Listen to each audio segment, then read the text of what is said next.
It took me days to reach the area the police had identified as the operating ground of the mysterious mass killer. Not because it was far. Not really. I like to travel slowly, and I prefer not to leave too many traces behind me. That place was not very different from the others I had crossed to get there. The same streets, the same faces, the same silences. Across most of the world where the deaths had happened, the same social patterns had formed. People staying indoors, people talking too much, people pretending they knew nothing. In the end, we are all tied to the same fate, even when we pretend we are not. Now that I had found the area, I only had to wait. I had to find that being. The one so interested in human life that perhaps, without knowing it, had started to interfere. And by interfering, it had already taken a very serious risk. Divine punishment. The kind reserved for those who break our laws. The problem was simple. The area was too crowded, too wide, too full of people. Finding him would not be easy. And what if the police found him first? That would have been worse, much worse. He could have exposed our world, and indirectly, I would have been the cause of that exposure. No, I could not take that risk. I had to find him first. I had to get closer, but without drawing attention. First, I needed to understand what the locals knew. They were close to that being. Maybe they had heard something that had not yet reached me. Information is always there. You only need to know where to look. And I knew a few safe places. Science fiction magazines were one of them. Many things written there sound too absurd to be true. That is why people do not believe them. And that is exactly why they are useful. Those who are closest to the paranormal often speak in those places. Not because they want to be believed, but because they know almost no one will believe them. Of course, some of it is invented. Some of it is written by people who only want attention. Some of it is just noise. But sometimes something real is buried underneath.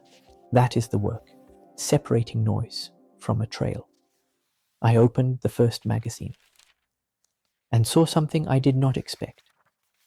They were talking about a god who had come down to earth, not as a metaphor, not as a vague rumor, a god. According to the article, he had made contact with people in the area. He had even revealed his intentions by answering the police directly. I stopped reading. For a few seconds, things were slipping out of control. What kind of reckless fool would do something like that? Reveal his own existence, then challenge the people trying to stop him. That was not courage. That was ignorance, or something worse. Then I read the hardest part. It seemed there was not just one. There were more, at least two. And they acted differently. They did not know each other yet, but they wanted to make contact, just as I had thought about making contact. I closed my eyes, not because I was tired, because I needed order. I had to put each piece back in place. What was happening? One of them I might have managed, maybe. But two? And what if others appeared? What had I walked into? And more importantly, who had given them those powers with such carelessness? I had to think, fast. Maybe I could make them kill each other. It was an ugly thought, but not a useless one. I could not risk my life like that. I could not risk revealing our world. If I managed to remove them, I could say I had stepped in to correct someone else's mistake, and that would be true, or close enough to true. But then I would never know what had really happened, who those people were, how they had received those powers, what they understood, whether we could ever live alongside humans. Maybe talking would be enough. Explain the rules, tell them who they were, tell them where they came from, then disappear. But that was only one possibility. I could let the police capture them. For a moment, it almost sounded reasonable. Almost. Then the questions arrived. Would they stay silent, under pressure, inside a cell, in front of the possibility of death? Sooner or later, one of them would speak, maybe both. And once that happened, there would be no way back. After that, I would have had to convince the police to release them, or execute them, without letting anyone discover the truth behind their powers. Too fragile, too unnatural. A written truth with that kind of effect would have been dangerous. Police do not behave that way without a reason. Someone would notice the tear. Someone would understand that a hand had moved things. Maybe mine. And maybe someone would find a way to blame me. Not directly. Not immediately. But enough. enough to say I had caused those deaths, even indirectly. Too difficult.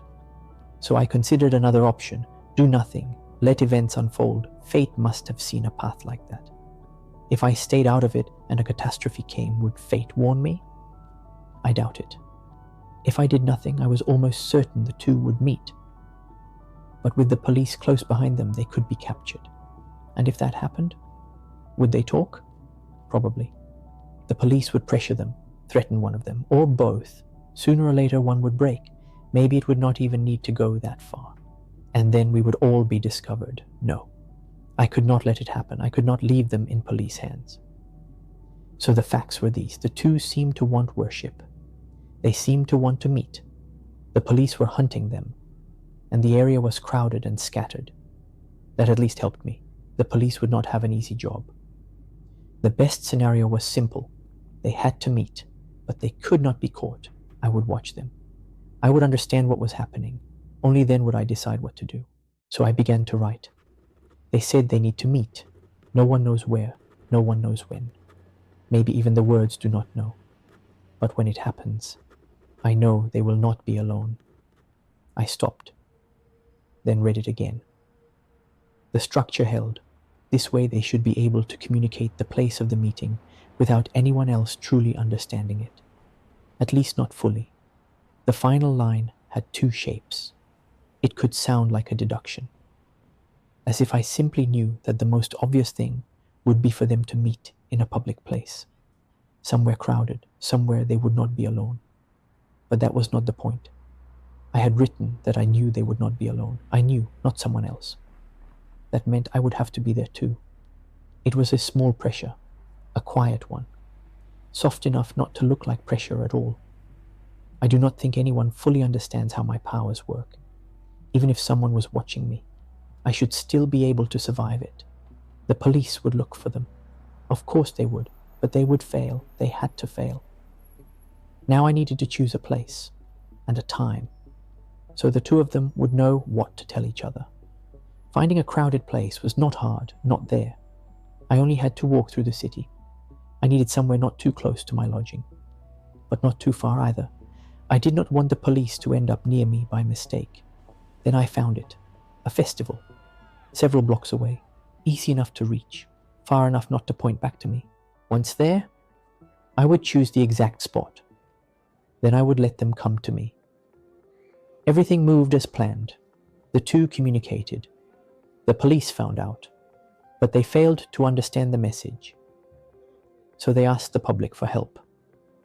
As a precaution, several areas were closed, on different days of the week, all of them except the right one, all of them except the festival. On the day of the meeting, I had to fight against my own senses. Any pair of people in a crowded place could have been them.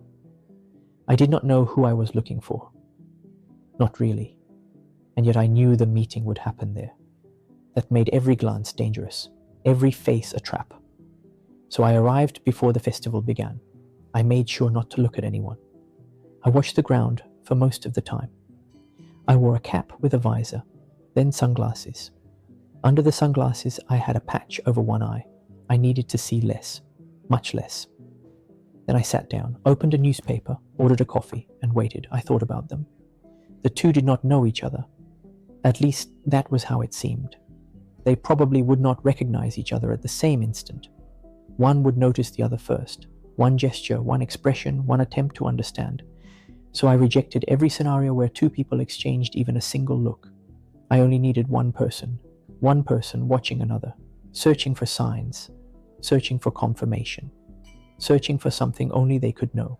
I looked at the time. The festival was about to begin.